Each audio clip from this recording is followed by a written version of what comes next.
الحمد لله وكفى وسلام على عباده الذين اصطفى أما بعد فأعوذ بالله من الشيطان الرجيم بسم الله الرحمن الرحيم لقد كان لكم في رسول الله أسوة حسنة رب اشرح لي صدري ويسر لي أمري واحلل عقدة من لساني يفقهوا قولي سبحانك لا علم لنا إلا ما علمتنا إنك أنت العليم الحكيم اللهم صل على سيدنا ونبينا مولانا محمد وعلى آلہ وبارک وسلم۔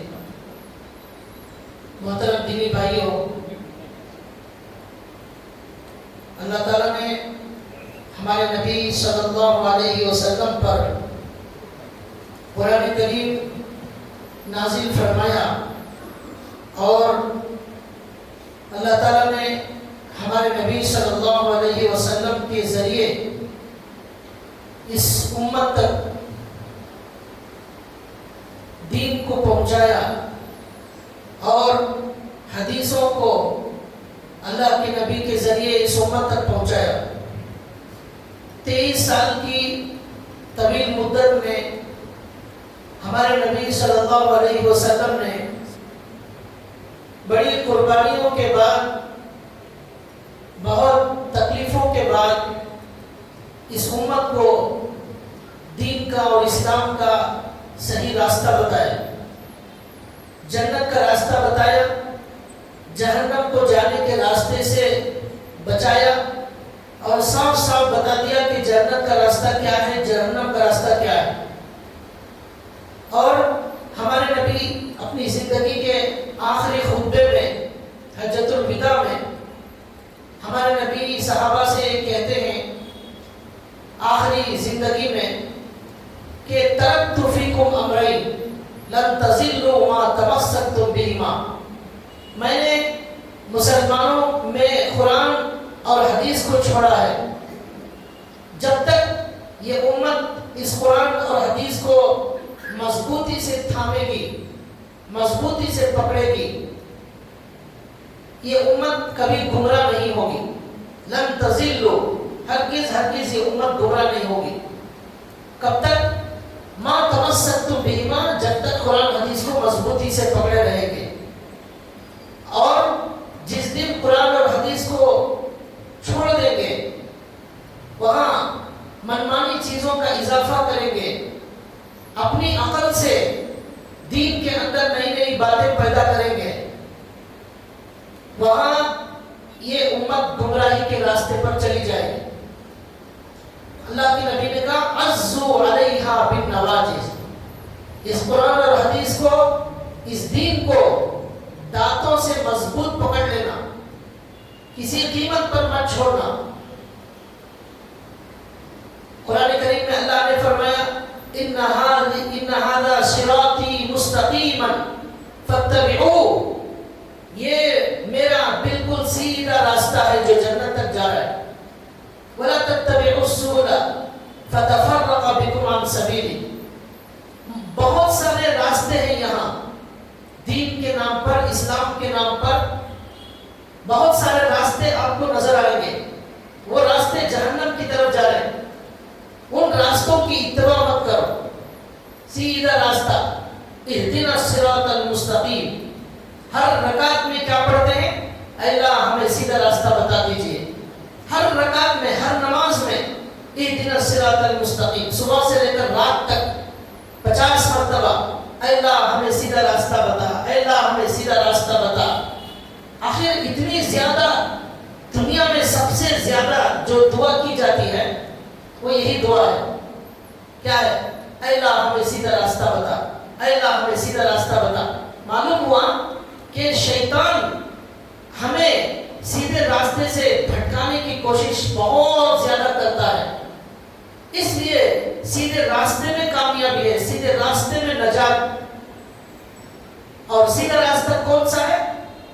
ایک حدیث میں اللہ کے نبی صلی اللہ علیہ وسلم نے فرمایا میری اس امت کے اندر 70 پر 3 فرقے، میرے بنی اسرائیل کے اندر 70 پر 2 فرقے تھے، 72 فرقے تھے، اور میری امت میں ایک فرقہ زیادہ ہوگا، ایکسٹرا 70 پر 3 فرقے ہوں گے 73. پھر حضور نے کہا کلہم فی النار، سارے فرقے میری امت کے جہنم کے اندر جائیں گے. کلہم فی النار الا واحدہ، ایک فرقہ جنت میں جائے گا. قالوا ما ہی یا رسول اللہ، صحابہ نے پوچھا یا رسول اللہ وہ جنت میں جانے والا فرقہ یہ کون سا ہے وہ؟ تو حضور نے صرف چھوٹے سے جملے میں ایسا شاندار جواب دیا، قیامت تک آنے والا ہر مسلمان وہ بہت آسانی سے پہچان سکتا ہے کہ وہ جنت کے فرقے میں ہے یا جہنم کے 70 پر 2 فرقوں میں ہے. ایک ایسا جملہ حضور نے کہا. حضور کی ایک صفت یہ تھی کہ بہت چھوٹے جملے میں بہت بڑی بات بولتے تھے.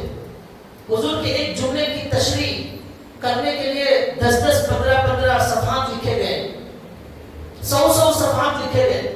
ایک چھوٹا سا جملہ کیا کہا حضور نے؟ ما انا علیہ و اصحابی. وہ ایک فرقہ مسلمانوں کا فرقہ، کافروں کا نہیں، مسلمانوں کے اندر کلمہ پڑھنے والے، نماز پڑھنے والے، ذکر کرنے والے، ان میں فرقے. تو حضور کہتے ہیں 70 پر 2 فرقے، پورے کے پورے مسجد والے، ٹوپی چھپے والے، حاجی صاحبان بھی اس میں ہیں، عمرے والے بھی ہیں اس کے اندر، اور داڑھی والے بھی ہیں، سب ہیں اس کے اندر، تہجد والے بھی ملیں گے. ان میں کے 70 پر 2 فرقے جہنم کے اندر جائیں الا واحدہ، ایک فرقہ جنت میں جائے گا. صحابہ نے کہا وہ کون سا فرقہ ہے؟ تو حضور نے کہا بہت آسان ہے اسے پہچاننا. ما انا، پہلا کام کیا کرنا ہے اس فرقوں کو جنت میں جانے کے لیے؟ حضور نے کہا میری سنت پر چلنا ہے اسے. جس راستے پر میں قائم ہوں، میرا جو طریقہ، میری زندگی، میری نماز، میرا روزہ، حضور کی نماز، حضور کا روزہ، حضور کا اٹھنا بیٹھنا سونا کھانا پینا، پوری زندگی حضور کی جو ہے بس اس پر چلنا ہے. جو حضور کی زندگی میں نہیں ہے وہ نہیں کرنا ہے، جو ہے وہ کرنا ہے. ایک بال برابر بھی اللہ کے نبی کی سنت سے ہٹ کر ہماری زندگی میں کہیں کوئی چیز اضافہ نہ ہو. ہماری شادی میں، ہماری میت کے موقع پر، خوشی میں، غم میں، ہر چیز میں، فنکشن میں، سب چیزوں میں ہمارے نبی کی اتباع. ما انا، جس راستے پر میں قائم ہوں، ما انا علیہ و اصحابی، صرف میرے طریقے پر چلنے میں بھی کامیابی نہیں ہے. حضور نے کہا میرے راستے پر بھی چلنا اور میرے صحابہ کے راستے پر بھی چلنا. میرے صحابہ جو راستہ بتائے، میرے صحابہ جو طریقہ بتائے، جو کچھ میرے صحابہ کریں وہ ہے کامیابی کا راستہ. ما انا علیہ و اصحابی، اسی کو علماء نے نکالا اہل سنت والجماعت. یہ اہل سنت والجماعت کہاں سے آیا؟ اس حدیث سے آیا. ما انا، جس راستے پر حضور ہیں وہ ہے اہل سنت، سنت والے. وہ اصحابی، جس راستے پر صحابہ ہیں، والجماعت، جماعت سے مراد صحابہ. اہل سنت والجماعت، سنت والے اور صحابہ کے نقش قدم پر چلنے والے، ان کو کہتے ہیں اہل سنت والجماعت. اب جو بھی اپنے آپ کو اہل سنت والجماعت کہتا ہے اسے کتاب میں دکھانا پڑے گا. کوئی کچھ بھی کام کر رہا ہو نیکی سمجھ کر، اسے حدیث میں دکھانا پڑے گا کہ حضور نے یہ حکم کہاں دیا ہے. اگر وہ حدیث میں نہیں دکھاتا، اگر وہ قرآن میں نہیں دکھاتا، پھر وہ جہنم میں جانے والا فرقہ ہے. آپ اپنی طرف سے جو چاہے نہیں کر سکتے. اپنی طرف سے جو چاہے کرنے والے کا نام کافر ہے. اپنی طرف سے اضافہ کرنے والے کا نام بدعتی ہے، مشرک ہے. یہاں اپنی منمانی نہیں چلتی، اپنی عقل نہیں چلتی. یہاں پر کیا چلتی ہے؟ اطاعت، فرما برداری. سمعنا و اطعنا، ہم نے جو سنا ہمارے نبی سے ہم اس پر عمل کریں. جو نبی نے نہیں کہا ہم عمل نہیں کریں. اگر وہ عمل صحیح ہے تو صحابہ نے بھی کیا ہوگا، صحابہ نے نہیں کیا ہے تو وہ عمل جائز نہیں ہے، بدعت ہے، غلط ہے، اب یہ فرقہ جنت میں جائے گا۔ اب قیامت کے دن معلوم ہوگا کہ اہل سنت والجماعت ورجنل کون ہے، کون صحابہ کے راستے پر قائم تھے، کون اہل سنت تھے، حضور کے راستے پر قائم تھے، اور کون اس راستے سے بھٹک گئے تھے۔ یہ قیامت کے دن فیصلہ ہونے والا ہے۔ ایک مرتبہ اللہ کے نبی نے لکیروں کو کھینچا، ایک لکیر، ایک سیدھی لکیر، پھر آزو بازو رائٹ لیفٹ میں چھوٹی چھوٹی لکیریں۔ صحابہ نے پوچھا یا رسول اللہ یہ کیا ہے؟ اللہ کے نبی نے کہا یہ سیدھی لکیر جو ہے یہ سیدھا راستہ ہے، میرا راستہ، قرآن کا راستہ، یہ صحابہ کا راستہ۔ یہ آزو بازو جو لکیریں ہیں یہ شیطان کے الگ الگ راستے ہیں، دین کے نام پر، اسلام کے نام پر، یہ الگ الگ راستے۔ ان راستوں پر شیطان بیٹھا ہوا ہے، لوگوں کو دعوت دیتا ہے یہ ہے صحیح راستہ، یہ ہے صحیح راستہ، یہ ہے صحیح راستہ۔ شیطان الگ الگ راستوں پر دعوت دے رہا ہے۔ تو ہمارے نبی نے کہا کہ قیامت تک ایک سیدھا راستہ، ایک جماعت قیامت تک اس سیدھے راستے پر قائم رہے گی، اہل سنت والجماعت کی جماعت۔ ہمیں اہل سنت والجماعت سے جڑ جانا ہے، اس راستے کی تلاش کرتے ہوئے اس کے پیچھے چلنا ہے۔ ہمارے بڑے، ہمارے علماء جو ہمیں صحیح راستہ بتا رہے ہیں اس راستے پر ان علماء کے پیچھے پیچھے چلے جانا ہے۔ ایک آدمی کو راستہ معلوم نہیں، کیا کرے گا وہ؟ جسے راستہ معلوم ہے اس کے پیچھے پیچھے چلتا رہے گا تو ایک دن راستہ مل جائے۔ میں نے کہا بھائی مجھے یہاں سے سٹی مارکیٹ جانا ہے، تو اس نے کہا میں جا رہا ہوں، آپ بھی میرے پیچھے پیچھے آ جاؤ۔ اب اس کے پیچھے پیچھے جا رہا ہے، یہ کہاں لیفٹ لے رہا ہے، لیفٹ لے رہا ہے، جہاں رائٹ لے رہا ہے یہ رائٹ لے رہا ہے، یہ سٹی مارکیٹ آ جائے۔ تو یہ علماء اہل حق جو ہیں، اہل سنت والجماعت کے علماء، یہ ان کو راستہ معلوم ہے، اس لیے کہ انہوں نے اپنی زندگی کے 10 سال 15 سال 20 سال لگا کر محنت کر کے قرآن حدیث کا علم حاصل کیا۔ اب وہ راستے پر جا رہے ہیں، صحیح راستے پر، ان کے پیچھے چلے جا رہا ہے۔ ان کو چھوڑ کر ہمارے علماء جن کو ہم جانتے ہیں، ہمارے شہر کے اندر بھی ماشاءاللہ بڑے بڑے علماء، بڑے بڑے مفتیان اکرام ہیں، محدثین ہیں، مفسرین ہیں، فقہاء ہیں، جن کو ہم جانتے ہیں، ان کے اتباع کرنا۔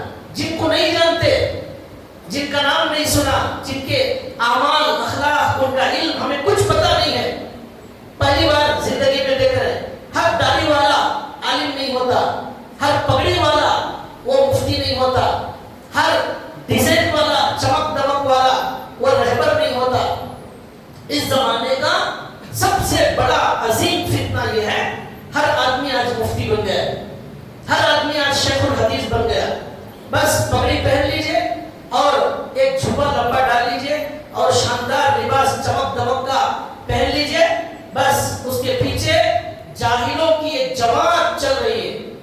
جیسے ایک بکرا جب جاتا ہے پیچھے ہزاروں بکرے چلے جاتے ہیں، بکرا پانی میں کودتا ہے، سارے بکرے کود دیتے ہیں، اسے وہ بکرے مر رہے ہیں، ان کو معلوم نہیں، اس کے پیچھے جا رہے ہیں۔ ہمیں بکروں کی طرح بکروں کے پیچھے نہیں جانا ہے، ہمیں علماء کے پیچھے جانا ہے، ہمیں اہل حق کے پیچھے جانا ہے، ہمیں صحابہ کے راستے کے پیچھے جانا ہے۔ یہ ہمارے نبی نے کہا غلط سلط راستوں پر مت جاؤ، جھوٹے لوگ علماء سو تمہیں غلط راستہ بتائیں گے، اور تم تحقیق کرو کون ہے یہ عالم، یہ کہاں سے آیا ہے، ہمارے شہر میں آیا ہے، کہاں سے آیا ہے، کیا ہے اس کا علم، کیا ہے اس کا مقام، کیا ہے، کیا ہم اس کے اندھی تقلید کرتے ہوئے اس کی بات سنیں گے اور قبول کریں گے؟ جب ہم کپڑے کی تحقیق کر کے لیتے ہیں، چاول انکوائری کر کے لیتے ہیں، گھی ہمیں ڈپلیکیٹ پسند نہیں ہے، تیل ہمیں اچھا چاہیے، اور ہمیں جوتے اچھے چاہیے، برانڈ کے ہمیں جو ہے ہر چیز چاہیے، لیکن دین، قرآن اور حدیث اور مسئلے ہم چوروں سے پوچھتے ہیں، ہم لٹیروں سے پوچھتے ہیں، دین کو بیچنے والے۔ قرآن میں اللہ نے کہا یہودیوں کے بارے میں، وہ دین کو بیچتے تھے پیسوں کے لیے، وَلَا تَشْتَرُوا بِآيَاتِي ثَمَنًا قَلِيلًا، اللہ نے کہا چند پیسوں کے لیے دین کو مت بیچو۔ ایسے لوگ آج یوٹیوب میں ہزاروں قسم کے بیٹھے ہوئے ہیں، مفتی بن کر، محدث بن کر بیان کر رہے ہیں اور چھوڑ رہے ہیں، بنڈل چھوڑ رہے ہیں، جھوٹی حدیثیں، گھڑتی آیت کی تفسیریں، من گھڑت مسئلے، اور اسے کچھ پتہ ہی نہیں ہے. وہ ڈاکٹر بن گیا تو سمجھ رہا ہے وہ مفتی بھی بن گیا، وکیل بن گیا تو سمجھ رہا میں وکیل بن گیا نا، میں شیخ الحدیث بھی بن گیا. اب وہ مسئلے بتا رہا ہے. تو ہم دنیا کی ہر چیز میں عقل استعمال کرتے ہیں، دین کی چیزوں میں عقل استعمال نہیں کرتے. جو ہمارے بڑے بڑے علماء ہمارے شہر کے اندر سالوں سے ہیں، ان کو پوچھ کر ہم صحیح راستے کی تلاش نہیں کرتے. کوئی بھی آ جائے، کہیں سے بھی آ جائے. اچھا کوئی ایک حجام ڈاکٹر بن جائے، کلینک کھول لے، تو ہم کیا اس کے پاس علاج کے لیے جائیں گے؟ ہم جانتے ہیں کہ وہ ڈاکٹر نہیں، اب تک حجامت کرتا تھا، وہ بال نکالتا تھا. اچانک کہیں سے جو ہے ڈاکٹر بن کر آ گیا. ہم کسی قیمت پر ہم اس سے علاج نہیں کرائے. ڈاکٹر ہم تحقیق کریں گے کون ڈاکٹر اچھا ہے ہمارے شیواجی نگر میں، کسی انکوائری کریں گے. وہ ڈاکٹر بہت اچھے ہیں، بہت سالوں سے ہیں، بہت اچھے شفا کے آدمی، انہوں نے وہاں ڈگری حاصل کی ہے، اس ڈاکٹر سے علاج کراتے ہیں. جان بہت اہم ہے. غلط ڈاکٹر کے پاس جائیں گے جان چلی جائے گی، غلط عالم کی بات سنیں گے ایمان چلا جائے گا. اور آج کے زمانے میں اس پر سب سے زیادہ بولنے کی ضرورت ہے، اور یہ بولنا فرض ہے، فرض علماء کی ذمہ داری. کنتم خیر امت اخرجت للناس تأمرون بالمعروف تنہون عن المنکر. تم بہترین امت ہو، کیوں؟ تم امر بالمعروف کرتے ہو، نہیں عن المنکر. اچھے کو اچھا بولنا، برے کو برا بولنا، غلط کو غلط بولنا، صحیح راستہ بتانا، یہ سب کی ذمہ داری، علماء کی ذمہ داری. اگر وہ نہیں بولیں گے غلط کو غلط، قیامت کے دن ان کی پکڑ ہوگی. ہمارے نبی نے کہا 70 پر 2 فرقے مسلمانوں کے جہنم میں جانے والے. اگر آپ آنکھ بند کر کے کسی کا بھی بیان سنیں گے، یوٹیوب کے سے مسئلے معلوم کریں گے، گوگل سے آپ دین سیکھیں گے، نئے نئے لوگوں کے ڈیزائن کے حضرتوں کے بیانات سنیں گے، تو یہ 70 پر 2 فرقوں میں داخل ہو کر جہنم میں جائیں. دین جس سے لے رہے فانظروا امن تأخذون دینکم، جس سے دین حاصل کر رہے ہو دیکھو کون ہے وہ آپ کو دین پہنچانے والا، اس کی بات کہاں تک صحیح ہے. یہ ہمارے نبی صلی اللہ علیہ وسلم نے سبق سکھایا، یہ تعلیم دی ہمارے نبی صلی اللہ علیہ وسلم نے حدیثوں کے اندر. ایک حدیث میں حضور نے کہا 30 جھوٹے دجال اس امت کے اندر پیدا ہوں گے. جھوٹے دجال آپ کے سامنے ایسی ایسی حدیثیں بیان کریں گے جن کو تم نے اور تمہارے باپ دادا نے کبھی نہیں سنا. وہ خود بھی گمراہ ہوں گے اور تمہیں بھی گمراہ کریں گے.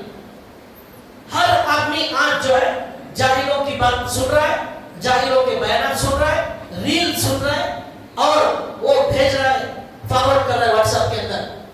حدیث بیان کر رہا ہے ایک آدمی، جھوٹی حدیث، وہ ہم واٹس ایپ پہ سن کر فوراً اچھی لگتے ریل سامنے والوں کو بھیج دی. اب وہ بیان کرنے والا جاہل اناڑی، اسے قرآن حدیث کا کچھ پتا نہیں. اب وہ ریل ہزاروں لوگوں تک جا رہی ہے. آپ ہزاروں لوگوں تک جھوٹی حدیث پہنچانے کا گناہ کر رہے ہیں. ہم انجانے میں ہزاروں لوگوں کا ایمان خراب کر رہے ہیں. کیوں؟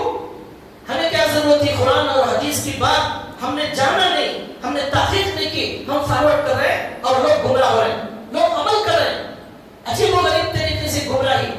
فلاں دن کوسی کی 2 رکعت پڑھنا، اس میں اتنی بار قل اللہ احد پڑھنا، اتنے بار ایت الکرسی پڑھنا، 12 بجے پڑھنا، ظہر کے بعد پڑھنا، یہ ہو جائے گا، آسمان سے من و سلوہ نازل ہو جائے گا، کروڑوں روپے تمہارے گھر میں آ جائیں گے. سب جو ہے بکواس ہے. جو صحیح ہے وہ صحیح ہے، وہ معلوم ہونا ہمارے نبی نے کیا کہا ہے. کہاں ہے حدیث؟ حدیث دکھاؤ بھائی. کون سی کتاب میں ہے؟ بخاری میں ہے، مسلم میں ہے، ابو داؤد میں ہے، ترمذی میں ہے، ابن ماجہ میں ہے، نسائی میں ہے، بیہقی میں ہے. کہاں ہے؟ کس نے کہا؟ کچھ پتہ نہیں، اٹھ پٹانگ جو ہے پھیلایا جا رہا ہے. تو بھائیوں بہت ہی نازک یہ مسئلہ ہے. ایک فرقہ جنت میں جانے والا ہے، اس میں کامیابی کا راستہ یہی ہے اپنی طرف سے اضافہ کرنا چھوڑو، دین میں اضافہ کرنا بند کرو، دین میں اپنی طرف سے بدعت کو شامل مت کرو. من احدث فی امرنا ھذا ما لیس منہ فہو رد. جو اس دین میں نئی بات پیدا کرے گا وہ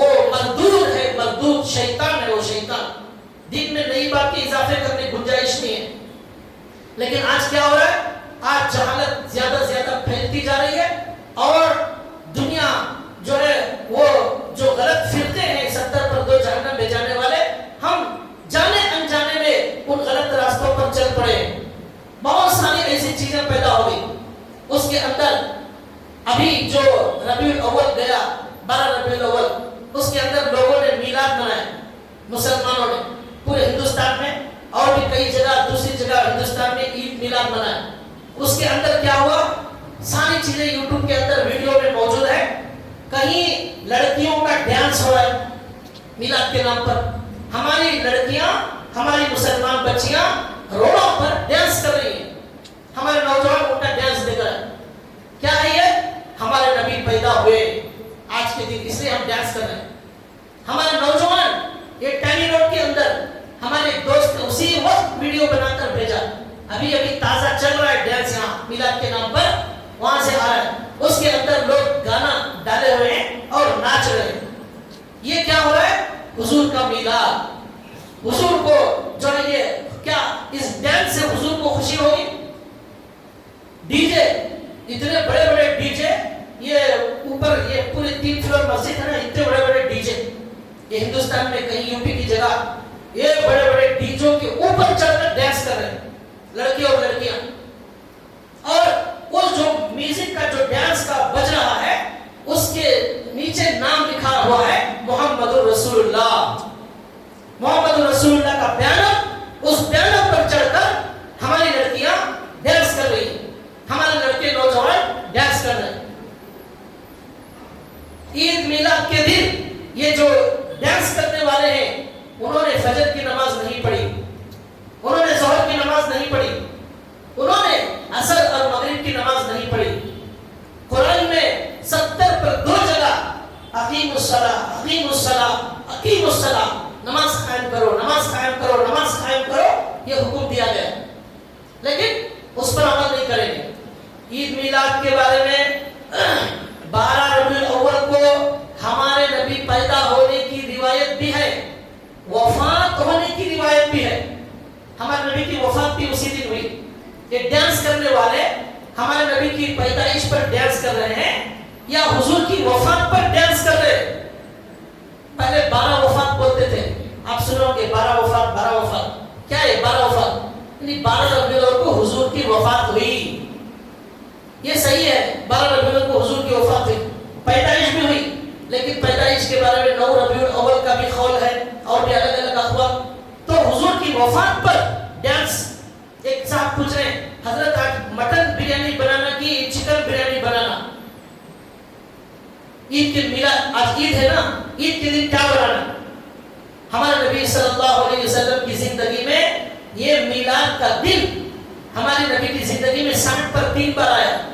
ہمارے نبی کے نبی ہونے کے بعد 20 پر 3 بار آیا، 23 ٹائم. حضرت ابو بکر کی زندگی میں 2 سال آیا، حضرت عمر کی زندگی میں 10 سال 12 سال آیا، حضرت عثمان کی زندگی میں 12 سال آیا، حضرت علی کی زندگی میں 23 سال آیا. یہ پورے 50 سال کے عرصے میں ایک صحابی نے، ہمارے نبی نے، ایک صحابی نے، تابعین نے پوری زندگی میں 50 سالوں میں عید کے یہ میلاد 12 ربیع الاول کے دن کچھ نہیں کیا. نہ کوئی جلسہ، نہ کوئی جلوس، نہ کوئی دعوت، نہ کوئی پروگرام، کچھ نہیں. یہ ہر ایک لائن بھی کتابوں میں لکھا ہوا نہیں ہے. صحابہ نے جمع ہو کر کہا آج میلاد کا دن ہے اور ایسا ہے ویسا، کوئی چیز ثابت نہیں ہے. یہ برتھڈے جو ہے، برتھڈے پیدائش کا دن، یہ عیسائیوں نے شروع کیا تھا.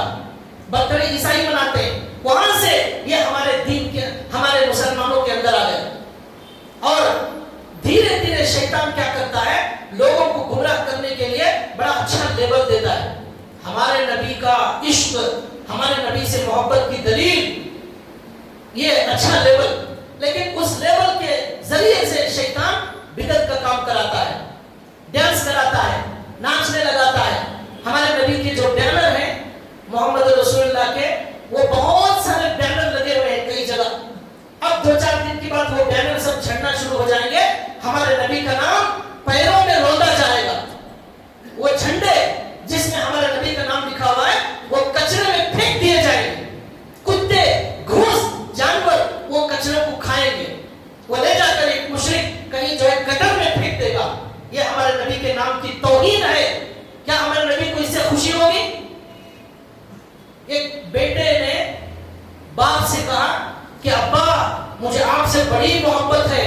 اس لیے میں آپ کے پیدائش کے دن ڈانس کر رہا ہوں گھر کے سامنے. ابا کو خوشی ہوگی کیا غم ہوگا ابا کو؟ ابا خوش ہو جائیں گے میرا بچہ میری برتھڈے کی پیدائش میں ڈانس کر رہا ہے. ابا آپ کے برتھڈے میں جلوس نکال رہا ہوں. ابا آپ کے پیدائش کے دن پوری مسجد میں لائٹوں سے سجا رہا ہوں, پوری گلی سجا رہا ہوں آپ کے ہی پیسوں سے. باپ کو خوشی ہوگی غم ہوگا. باپ کہیں گے بھائی تیرے پیسے نہیں ہیں, میرے پیسے حلال کے بہت محنت سے کمایا ہوں, کوئی ضرورت نہیں یہ سب کرنے کی, تو میری اطاعت اور فرما برداری کر, یہی میرے لیے بس ہے. حضور کی اطاعت اور فرما برداری کرنے تیار نہیں ہے. حضور پوری زندگی نماز نہیں چھوڑے, وہ کرنے تیار نہیں ہے. حضور کی سنت مسواک اس پر عمل کرنے تیار نہیں. ہمارے نبی ڈانس کو ختم کرنے آئے تھے, وہ کرنے کا نام لوگوں نے سنت رکھ لیا. ہمارے نبی آج کیا ہو رہا ہے, جلوس کے اندر ملاد کے جلسوں میں مرد اور دونوں مل کر مکس ہو کر جلوس بھی نکال رہے اور بیانات کے اندر بھی جا رہے. کئی جگہ ایسے جلسے ہوئے, عورت مرد سب مل گئے ہیں. وہ پارک معلوم ہو رہا ہے, پارک جلسہ نہیں پارک کی طرح ہو گئے. وہاں پر مرد عورت سب مل کر بات کر رہے ہیں, کوئی پردہ نہیں ہے, پردے کا جنازہ نکل گیا. ہمارے نبی تو پردہ کرانے آئے تھے, پردے کا جنازہ نکالنے والے سمجھ رہے ہیں وہ عاشق رسول ہیں. یا عاشق رسول, ہمارے نبی نے کہا صحابہ سے زیادہ محبت کرنے والا دنیا میں کوئی پیدا نہیں ہو سکتا. ہمارے نبی کی حدیث ہے, ہمارے نبی جب تھوکتے تھے وہ تھوک زمین پر نہیں گرتا تھا, صحابہ کے ہاتھوں میں گرتا تھا. وہ چہرے پر مل لیتے, بدن پر مل لیتے. ہے کوئی ایسا محبت کرنے والا دنیا میں؟ ہمارے نبی وضو کرتے, وضو کا پانی زمین پر نہیں گرتا, وہ ہاتھوں میں گرتا, وہ صحابہ مل لیتے. بال حضور بال نکالتے, وہ بال زمین پر نہیں گرتے, وہ ہاتھوں میں گرتے, وہ بال سب تقسیم کر لیتے. ہے کوئی ایسی محبت کرنے والا؟ قیامت تک کوئی پیدا نہیں ہو سکتا. وہ محبت کرنے والوں نے بتایا, اے مسلمانوں تمہیں نبی کا میلاد منانا ہے یا خوشی منانا ہے, وہ بھی حضور سے پوچھنا پڑے گا, وہ بھی صحابہ سے پوچھنا پڑے گا. کیا کرنا ہے کیا نہیں کرنا ہے, اپنی مرضی سے کچھ نہیں کر سکتے. یہاں اپنی مرضی سے کچھ نہیں چلتا. جو کرنا ہے وہ صحابہ کے راستے اور حضور کے راستے اور حضور کے بتائے ہوئے طریقے پر چلنا ہے. کیا کیا خرابیاں نمازوں کو ان جلوسوں کے اندر ضائع کیا جا رہا ہے. اندلس, تاریخ اندلس کے بارے میں آپ کو میں بتانا چاہتا ہوں. اسپین, آپ جسے کہتے ہیں اسپین, وہاں اندلس تھا. اندلس کے اندر ہمارے ایک مسلمان طارق بن زیاد نے اندلس پر حملہ کر کے اس کو فتح کیا تھا. اور طارق بن زیاد, اس کا نام تاریخ میں لکھا ہوا ہے, وہ جب فوج لے کر گیا اسپین میں, وہاں جا کر اس نے اپنی کشتیوں کو جلا دیا. لوگوں نے کشتیوں کو کیوں جلا دیا؟ واپس جانا ہے تو کیسے جائیں گے؟ اس نے کہا ہم واپس نہیں جائیں گے, ہم ملک فتح کرنے آئے ہیں, فتح کر کے یہیں رہیں گے. اس نے کشتیاں جلا دیا طارق بن زیاد. پھر اس نے کہا یہ ملک ہمارا ہے, اس لیے کہ ہر ملک اللہ کا ہے. یہ ملک ہمارا ہے اس لیے کہ ہر ملک اللہ کا ہے. اس طارق بن زیاد نے کئی دن جنگ کر کے اس کو فتح کیا. اس کے بعد 800 سال تک اس اندلس میں مسلمانوں کی حکومت تھی. اس اندلس میں مسلمانوں کی حکومت تھی. کتنے سال؟ 800 سال. بہت غور سے سنیے اس بات کو, سونے والے بھی جاگ کر سنیں. 800 سال مسلمانوں کی حکومت, ایسی شاندار حکومت پوری دنیا کے اندر ایسا ملک اندلس کے جیسا نہیں تھا. ہریالی, ہرے بھرے کھیت, شاندار مسجدیں, ہزاروں مدرسے, لاکھوں مسجدیں اور بہت سارے فروٹ اور بہت ساری ترکاریوں کے شاندار کھیت, اور مسلمان بڑی سکون کی زندگی گزار رہے تھے. وہاں مسجد تھی خرطبہ کی مسجد, جامع خرطبہ, آج بھی موجود ہے. اتنی بڑی مسجد 1400 ستون اس کے موجود تھے. 1400 ستون, کتنی بڑی مسجد ہوگی. کھڑکیاں تھی, اوپر کھڑکیاں, 300 کھڑکیاں, چھوٹی چھوٹی کھڑکیاں. سورج ہر دن ایک کھڑکی میں سے روشنی بھیجتا. سورج جب چلتا تو وہ ایسا جاتا سورج ہے کہ ہر دن ایک کھڑکی میں سے روشنی مسجد میں آتی. عجیب و غریب مسجد بنائی تھی. 800 سال حکومت کی اس طرح. اس کے بعد کیا ہوا؟ 800 سال یہ حکومت کرنے والے مسلمانوں نے اور بادشاہوں نے ان کے اندر بگاڑ آ گیا. کیا بگاڑ آیا؟ فرائض کو چھوڑ دیا اور بدعت کو شروع کر لیا. ضروری کاموں کو چھوڑ دیا, غیر ضروری کاموں کے اندر لگ گئے. یہاں تک کہ لکھا ہے بادشاہ کا جلوس, 800 سال حکومت کرنے والے بڑے عظیم بادشاہوں کا جلوس عید کے دن نکلتا. صبح میں بقرہ عید کے دن یا عید الفطر کے لیے جلوس نکلتا. ہزاروں فوجی, ہزاروں افسران سب مل کر جلوس میں نکلتے اور اتنا بڑا وہ جلوس ہوتا. اس جلوس کی وجہ سے صبح 8 بجے نکلنے والا جلوس عیدگاہ پہنچتا مغرب کی نماز میں. ظہر کی نماز گئی, عصر کی نماز گئی, مغرب کی نماز گئی, عیدگاہ پہنچے مغرب کے بعد ہزاروں لاکھوں لوگ. اس کے بعد مغرب کے بعد عید کی نماز ادا ہوتی. حالانکہ مغرب کی نماز کے بعد عید کی نماز کا کوئی سوال ہی نہیں ہے. عید کی نماز اس وقت پڑھتے, نمازوں کو ضائع کرتے. یہ 800 سال اللہ نے جو عیش دیا, جو مال دیا, جو حکومت دی, اس کی وجہ سے نمازوں سے غافل ہو گئے. اللہ نے قرآن میں کہا فَخَلَفَ مِن بَعْدِهِمْ خَلْفٌ, بعد میں آنے والے نالائق لوگوں نے نمازوں کو ضائع کر دیا.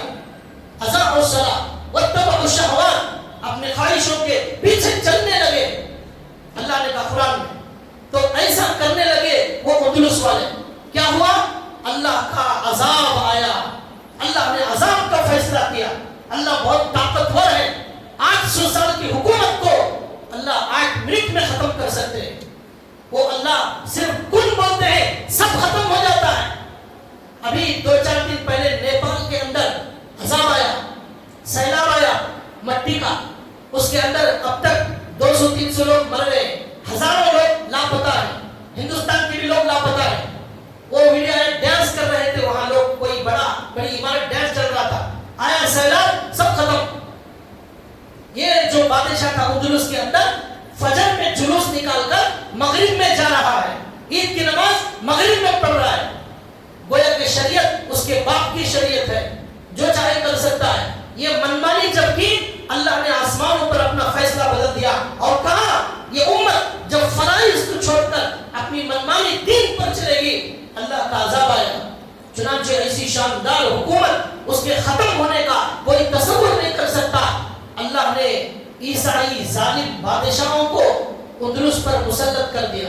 کچھ مہینوں کے اندر یہ 800 سال کی حکومت مسلمانوں سے چھین لی گئی. اور یہ نمازوں کو ضائع کرنے والے یہ جلوس کی وجہ سے اور اسے بہت سارے گناہ کرنے لگے. اس کے بعد عیسائی لوگ یہ اندلس کے اندر گھس کر مسلمانوں کو قتل کرنے لگے. اتنا قتل کیا مسلمانوں کا, اتنا قتل کیا. دریا, بہت بڑا دریا وہاں پر موجود ہے, دجلہ کا دریا, وہ پورا دریا کا پانی خون میں تبدیل ہو گیا. پورا پانی لال, لاشیں ہی لاشیں. کس کی؟ مسلمانوں کی لاشیں. اور ہزاروں مدارس تھے وہاں موجود. ان مدارس کے اندر لاکھوں کتابیں موجود تھی. ان ساری کتابوں کو سمندر میں پھینک دیا, پورا پانی کالا ہو گیا. پہلے لاشوں کو پھینکا, لاکھوں مسلمانوں کی, پانی لال ہو گیا. کچھ دنوں کے بعد کتب خانے سمندر میں دریا میں پھینک دیے, پورا پانی کالا ہو گیا. کئی دنوں تک وہ پانی کالا اور لال نظر آتا تھا. یہ حالت کی عیسائیوں نے مار مار کر. اللہ نے قرآن میں کیا کہا؟ وَأَنْتُمُ الْأَعْلَوْنَ إِن كُنتُم مُؤْمِنِينَ. اے مسلمانوں, جب تک تمہارے اندر ایمان ہے, تقویٰ ہے, تمہارے پاس اللہ ہے, دین ہے, نماز ہے, اللہ سے تعلق ہے, تمہیں کوئی نقصان نہیں پہنچا سکتا. لیکن جب تم اللہ سے اپنا رشتہ توڑو گے, دین کے خلاف چلو گے, قرآن کے خلاف چلو گے اور ناچنے گانے کو تم نے دین سمجھ لیا, یاد رکھو اللہ کا عذاب اندلس پر آیا ہے. وہ حکومت ختم ہو گئی. اور تاتاریوں کا فتنہ میں نے پہلے بتایا ہے. تاتاری لوگوں نے 18 لاکھ مسلمانوں کو قتل کیا ہے اس دنیا میں. اللہ کا عذاب آیا. اللہ تعالیٰ مسلمانوں کے گناہوں کی سزا دنیا میں دیتے ہیں تاکہ ان کو جہنم سے بچا لیا جائے. اس لیے